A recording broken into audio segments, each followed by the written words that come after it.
chào tất cả các bạn, mình tên là Minh Quân, mình 5 tuổi, mình học tại trường Vinschool. Và thật ra thì bây giờ thì mình rất thích và mình rất vui.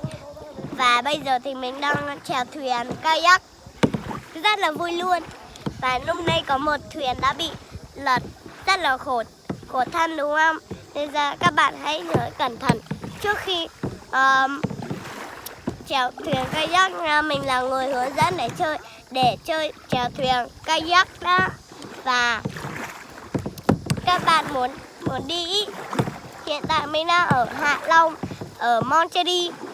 Và lúc đấy thì đang có trên trời xuất hiện đâu ra một cái camera ở trên trời, bay ở trên trời, cái cam á.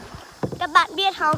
Nếu các bạn biết thì hãy để lại cho mình một like nha. Bye bye.